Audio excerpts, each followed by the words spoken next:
Aujourd'hui, prenons le temps d'étudier la parole de Dieu avec le sermon intitulé « Les choses s'accomplissent selon la Bible ». Il est écrit que tout ce qui existe dans le monde se fait et s'accomplit, comme Dieu l'a prophétisé et prédit dans la Bible. Lorsque nous regardons les livres de Daniel et de l'Apocalypse, que nous connaissons bien, nous pouvons voir l'histoire depuis l'époque de Babylone où le prophète Daniel vivait, jusqu'à celle de l'Empire médo-perse, de la Grèce, de Rome, et même de la papauté. Ce qui s'est produit dans l'histoire s'est réalisé selon la parole de Dieu. Lorsque Dieu a dit que le royaume serait divisé en 10 royaumes, cela s'est produit. De plus, qu'a dit Dieu sur les têtes du léopard qui représente la Grèce ? Comme Dieu a dit, cet animal avait 4 têtes. La Grèce a été divisée en 4 royaumes dirigés par 4 généraux, après la mort d'Alexandre le Grand. Lorsque nous regardons cette histoire, que pouvons-nous comprendre de toutes les choses de ce monde ? Ne sont-elles pas les preuves, par lesquelles nous pouvons confirmer que tout s'accomplit selon la Bible ? Par ailleurs, d'après le livre de Job, sur quoi la terre est-elle suspendue ? Il est écrit que la terre est suspendue sur le néant. Dieu nous a fait part de ce fait scientifique dans la Bible, bien avant que les humains ne découvrent la gravitation. Par conséquent, lorsque nous regardons tous ces contenus, nous pouvons confirmer que tout ce qui se passe dans le monde est conforme à la Bible. N'est-ce pas ce qui rend notre avenir si brillant ? Notre avenir est plein d'espoir. Nous pouvons dire avec confiance, nous avons un avenir qui vaut la peine d'être souhaité. C'est parce que tout s'accomplira selon la Bible. Lorsque tout s'accomplira, où serons-nous à l'avenir ? Que dit la Bible à ce sujet ?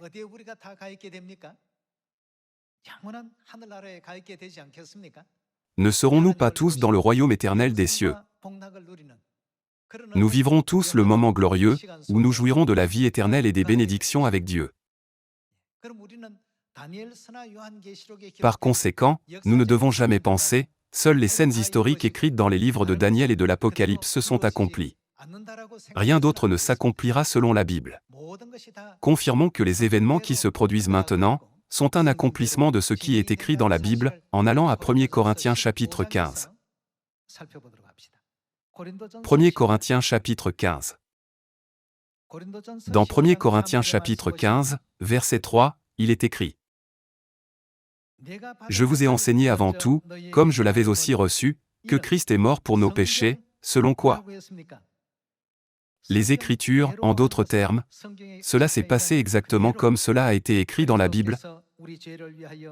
Il a été enseveli, et il est ressuscité le 3e jour, encore une fois, selon quoi ? Selon les Écritures, et il est apparu à Céphas, puis aux 12.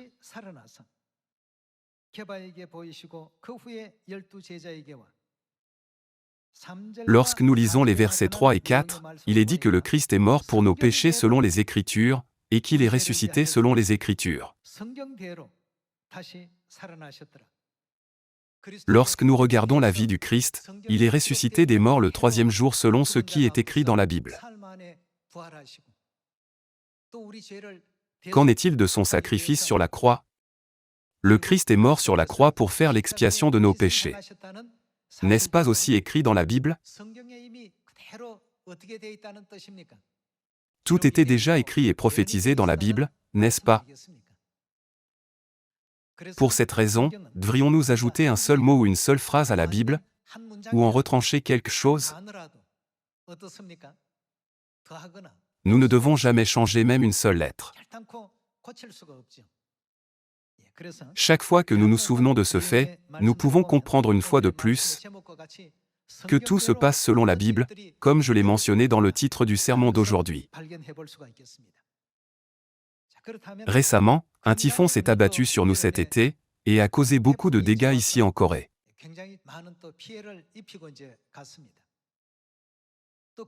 Avant cela, il a plu abondamment, et a causé beaucoup de dégâts à la région métropolitaine et à la région centrale. Parmi les dégâts causés par de fortes pluies, N'y a-t-il pas eu un accident qui a même coûté la vie à des gens dans des régions comme Pohang?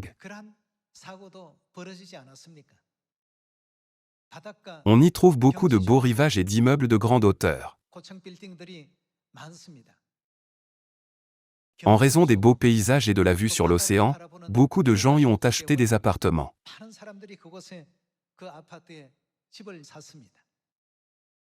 Cependant, chaque fois qu'un typhon passe en Corée, il passe toujours par cette région, ce qui rend les habitants inquiets.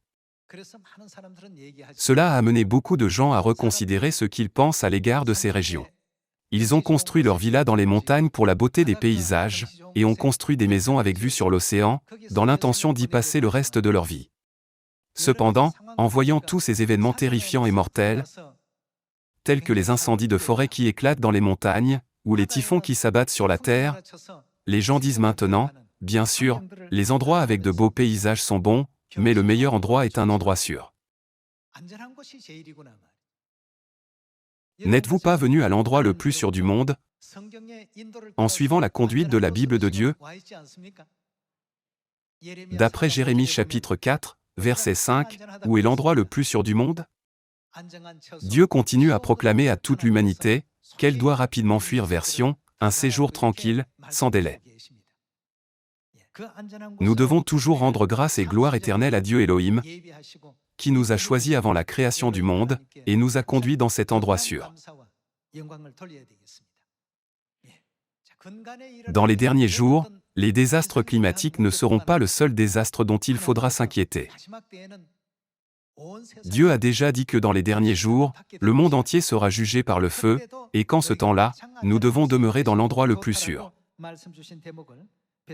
Voyons sa parole à ce sujet en allant à la seconde épître de Pierre chapitre 3. Puisque tout ce qui se passe dans le monde s'accomplit selon la conduite de Dieu, nous devons toujours suivre sa conduite. Voyons second Pierre chapitre 3, verset 6. Dans le chapitre 3, verset 6, il est écrit: Et que par ces choses le monde d'alors périt, submergé par l'eau.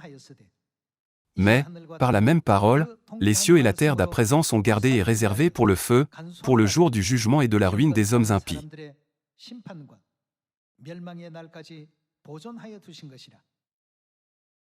Ici, dans ce verset, nous pouvons voir le jugement de Dieu au temps de Noé. Dieu a détruit le monde d'alors par l'eau et a jugé les méchants. Dans les derniers jours, Dieu jugera le monde par le feu. Une telle volonté de Dieu est écrite dans la Bible. Tout ce qui existe dans ce monde s'est accompli selon la Bible. Par conséquent, nous devons comprendre que Dieu ne négligera pas l'accomplissement de cette partie.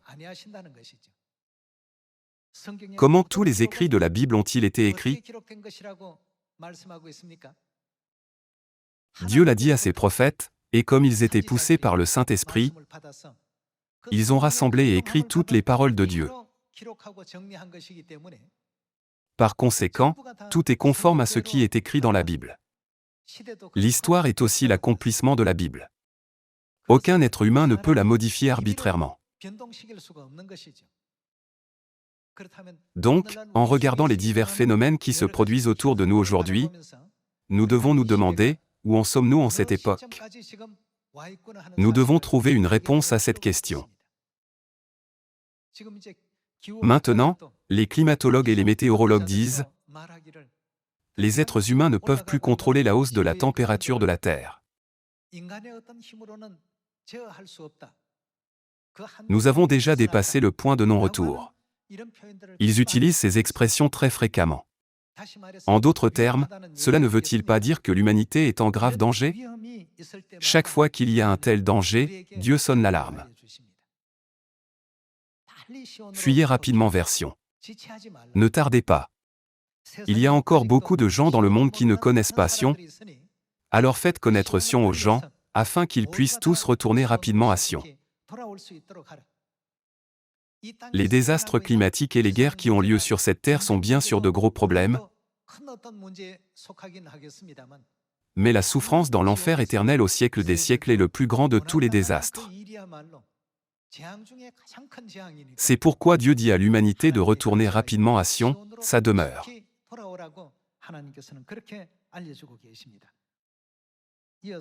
Continuons. 2 Pierre chapitre 3, verset 10. Le jour du Seigneur viendra comme un voleur. En ce jour, les cieux passeront avec fracas, les éléments embrasés se dissoudront, et la terre avec les œuvres qu'elle renferme sera consumée. Puisque tout cela est en voie de dissolution, combien votre conduite et votre piété doivent être saintes. Attendez et hâtez l'avènement du jour de Dieu, jour à cause duquel les cieux enflammés se dissoudront, et les éléments embrasés se fondront. Mais nous attendons, selon sa promesse, de nouveaux cieux et une nouvelle terre, où la justice habitera. C'est pourquoi, bien-aimés, en attendant ces choses, appliquez-vous à être trouvés par lui sans tache et irréprochable dans la paix. Tout ce qui est écrit dans la Bible a été mené et s'est accompli, exactement comme il a été écrit. Il y avait des royaumes tels que Babylone, l'Empire médo-perse, la Grèce et Rome. Plus tard, la papauté est apparue. Tout au long de l'histoire du monde, que ce soit avant Jésus-Christ ou après Jésus-Christ, des royaumes ont été établis et abolis selon la parole de Dieu. Dieu a également prédit la destruction d'Israël et a également prophétisé le rétablissement du royaume d'Israël à travers la parabole du figuier. Cette prophétie s'est également accomplie. Ce n'est pas quelque chose que les gens du monde peuvent conclure avec leur bon sens. À part Israël, y a-t-il une nation qui a rétabli son pays après 1900 ans? Un tel événement n'a jamais été écrit dans l'histoire.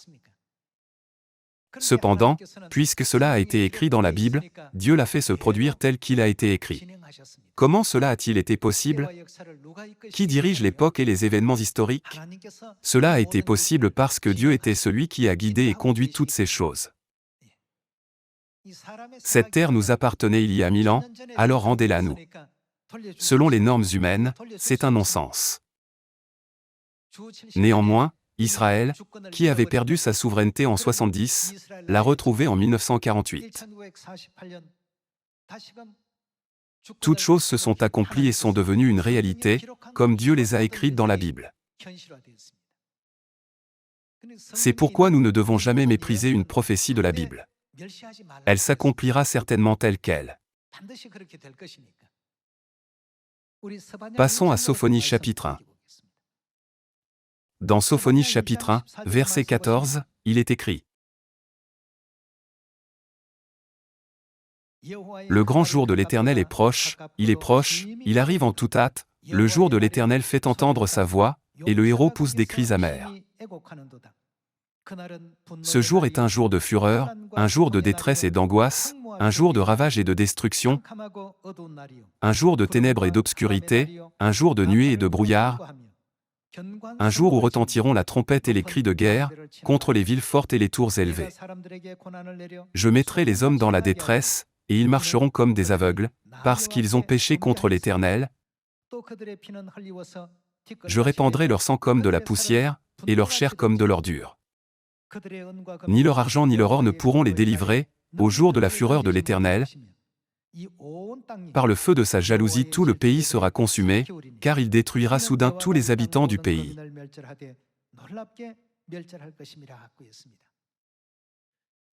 Dieu n'a pas écrit ces paroles dans la Bible pour effrayer les gens, en leur disant qu'il y aurait un jour si terrible. Dieu n'a-t-il pas donné ces paroles, parce que ces choses se produiront certainement dans la vie réelle? Passons au chapitre 2, verset 10. Chapitre 2, verset 10. Cela leur arrivera pour leur orgueil, parce qu'ils, qu'ont-ils fait, ont insulté et traité avec arrogance le peuple de l'Éternel des armées. Cela leur arrivera parce qu'ils ont insulté et traité avec arrogance le peuple de Dieu. Passons au chapitre 3. Chapitre 3, verset 8. Attendez-moi donc, dit l'Éternel, au jour où je me lèverai pour le butin, Car j'ai résolu de rassembler les nations, de rassembler les royaumes, pour répandre sur eux ma fureur, toute l'ardeur de ma colère, car par le feu de ma jalousie tout le pays sera consumé. Les écrits de la Bible ne concernent pas seulement l'indépendance d'Israël ou le royaume de Babylone. Ils ne concernent pas seulement les prophéties sur l'empire médo-perse, la Grèce, Rome et la papauté. La Bible écrit également les événements qui se produiront dans le monde entier. Dieu a déjà tout écrit par la Bible et les prophètes. Dieu a dit, il viendra un jour où beaucoup de gens s'appesantiront par les soucis de la vie. La famine s'abattra sur la terre. Des tremblements de terre se produiront fréquemment dans diverses parties du monde. Des guerres éclateront en divers endroits. De plus, comme nous le savons, il y a tant de pays dans le monde, où deux ou plusieurs nations forment un seul pays.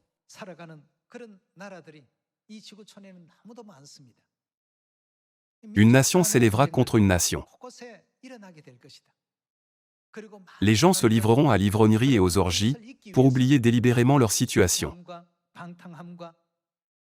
La foi des gens envers Dieu s'appesantira par les soucis de la vie.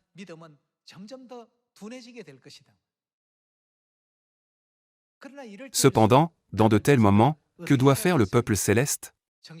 Dieu a dit que nous devons être éveillés et vigilants. Dieu nous a déjà éveillés par la Bible à ce que l'avenir réserve au monde entier. Si nous ne sommes pas vigilants et éveillés, qu'arrivera-t-il à notre foi? Elle ne peut que devenir floue et s'appesantir. Est-ce que quelque chose de grave arrivera si je saute le sabbat une fois? J'ai célébré la Pâque chaque année. Se passera-t-il quelque chose si je ne la célèbre pas cette année? Notre foi s'appesantira de la sorte. Nous ne devons pas devenir insensibles à cause des choses du monde. Cette terre n'est qu'une demeure temporaire. Puisque le royaume des cieux est le monde où nous vivrons pour toujours, nous devons retirer de notre vie quotidienne tout ce qui peut nous empêcher d'entrer dans le royaume des cieux.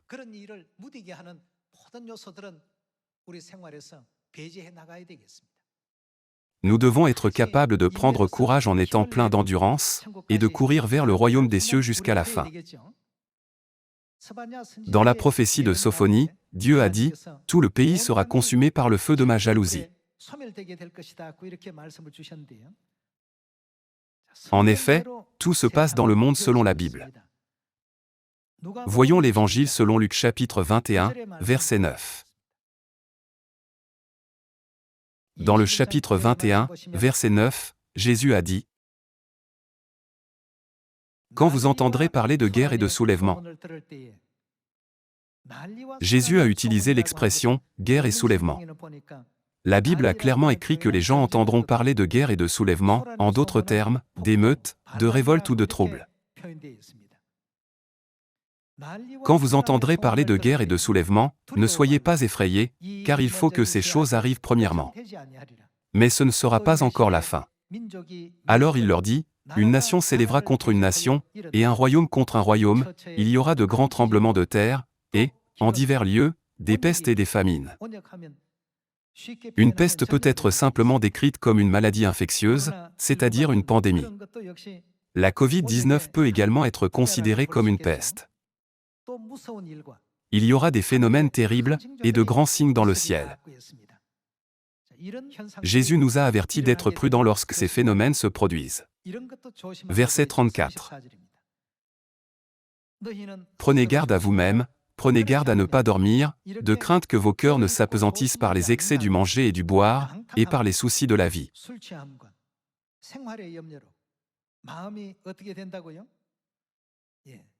Ici, votre cœur s'appesantira, signifie, votre foi envers Dieu s'affaiblira.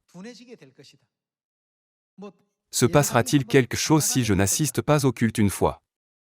Avec ces pensées, nos cœurs s'appesantiront, et notre espoir pour le royaume des cieux s'amenuisera. En conséquence, nous ne pouvons nous empêcher de nous éloigner du royaume des cieux. De crainte que vos cœurs ne s'apesantissent par les excès du manger et du boire, et par les soucis de la vie, et que ce jour ne vienne comment? Et que ce jour ne vienne sur vous à l'improviste? L'expression « ce jour viendra sur vous » signifie-t-elle qu'il viendra ou qu'il ne viendra pas? Cela veut dire qu'il viendra certainement. Ce n'est pas quelque chose qui a été écrit par des humains, mais qui se trouve plutôt dans les paroles de la Bible écrites par Dieu. Verset 35. Car il viendra comme un filet sur tous ceux qui habitent, sur la surface de toute la terre, c'est-à-dire le monde entier. Jésus a dit qu'il viendrait sur tous ceux qui habitent sur toute la terre. Cela ne veut-il pas dire qu'il viendra sur chaque personne? Cela ne s'applique pas seulement aux Israélites et non aux Coréens, mais à toute l'humanité sur la surface de la terre. Verset 36. Veillez donc et priez en tout temps, afin que vous ayez la force d'échapper à toutes ces choses qui arriveront, et de paraître debout devant le Fils de l'homme. Les membres de la famille de Sion doivent se partager les paroles pleines de foi, et les paroles qui édifient les autres. Nous devons donner du courage et encourager les autres à aller au royaume des cieux. Si nous restons liés aux choses physiques, notre norme pour ce que nous considérons comme précieux se forme inévitablement dans cette direction. Notre valeur réside dans le royaume éternel des cieux. Nous devons nous efforcer de garder notre cœur tourné vers la valeur du royaume de Dieu, et d'empêcher notre foi de s'affaiblir et de s'appesantir. Pour cette raison, Dieu a dit qu'il nous dirait à l'avance, avant que toutes ces choses ne s'accomplissent. Regardons Marc chapitre 13, verset 23. Dans le verset 23, Jésus dit: « Soyez sur vos gardes, qu'a-t-il fait? Je vous ai tout annoncé d'avance. »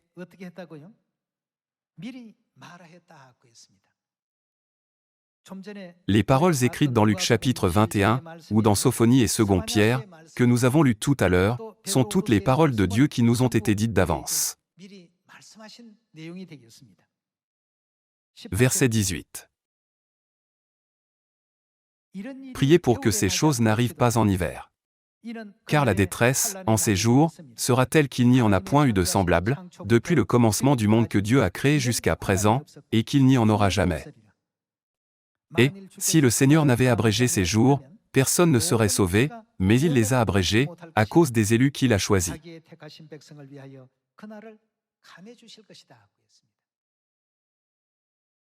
Puisque de telles choses étonnantes doivent arriver sur la surface de la terre, nous devons tous veiller et regarder Dieu et le royaume des cieux. Nous devons savoir correctement où nous devons fixer nos objectifs et comment nous devons vivre notre vie quotidienne et courir fidèlement notre course. Pour ce faire, nous devons avoir la foi au nom nouveau, Père Christ An Sangrong, ainsi qu'en Dieu la Mère, la Nouvelle Jérusalem. De plus, nous ne devons pas perdre notre foi en la Nouvelle Alliance. Dieu a dit que si nous restons dans la Nouvelle Alliance, il nous accordera sûrement l'héritage éternel, c'est-à-dire le royaume des cieux. Voyons sa promesse en allant à Hébreux chapitre 9, verset 15. Dans Hébreux chapitre 9, verset 15, il est écrit: « Et c'est pour cela qu'il est le médiateur d'une nouvelle alliance, afin que, la mort étant intervenue pour le rachat des transgressions commises sous la première alliance, ceux qui ont été appelés reçoivent quoi? L'héritage éternel qui leur a été promis. » L'héritage éternel promis sera donné par la nouvelle alliance à ceux qui sont appelés.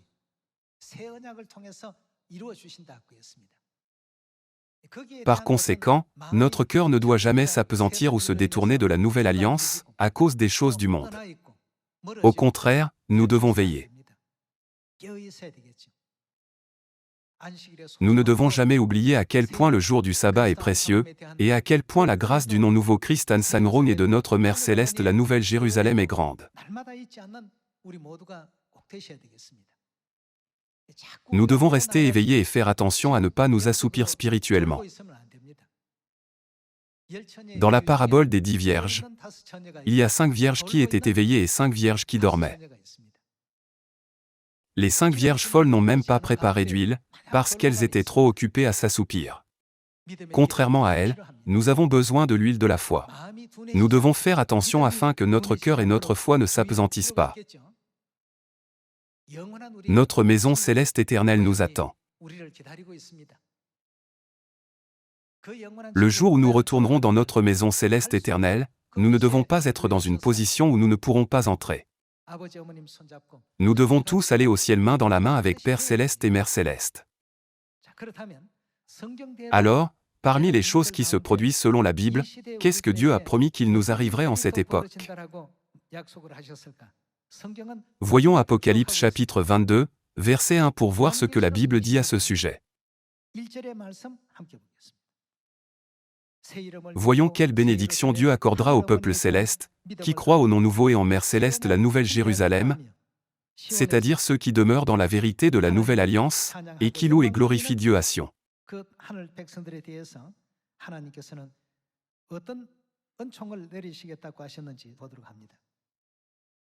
Chapitre 22, verset 1. Et il me montra un fleuve d'eau de la vie, limpide comme du cristal, qui sortait du trône de Dieu et de l'agneau.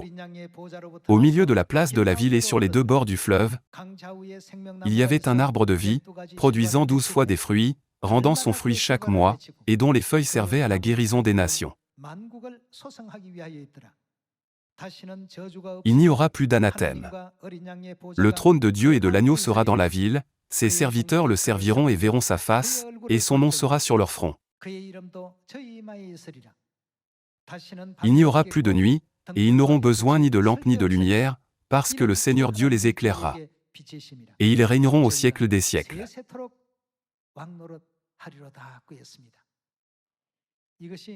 Frères et sœurs, tout cela est écrit dans la Bible. Toutes les paroles écrites dans la Bible doivent s'accomplir. Dans l'Évangile selon Marc chapitre 13, Jésus n'a-t-il pas dit « Je vous ai tout annoncé d'avance » Dieu nous a déjà parlé des désastres et de son jugement dernier, mais il nous a également fait connaître la gloire dont nous jouirons lorsque nous irons au royaume des cieux. Ces choses se réaliseront certainement et s'accompliront inévitablement. Par conséquent, je crois que c'est suffisant pour que nous ayons de l'espoir pour l'avenir. Pour cette raison, notre foi doit renaître jour après jour, afin que personne ne manque à cette gloire que Dieu nous a promise. Si notre cœur commence à s'appesantir 1 fois, 2 fois ou même 10 fois, nous risquons plus tard de nous trouver dans une situation désespérée, où nous ne pouvons pas discerner à quel point il est précieux de garder la nouvelle alliance, ou d'avoir la foi en Dieu.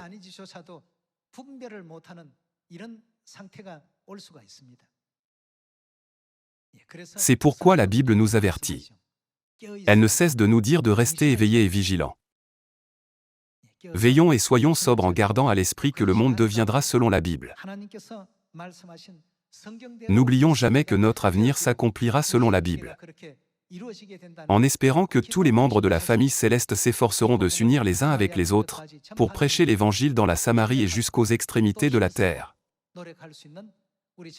J'aimerais conclure le sermon d'aujourd'hui. Merci beaucoup.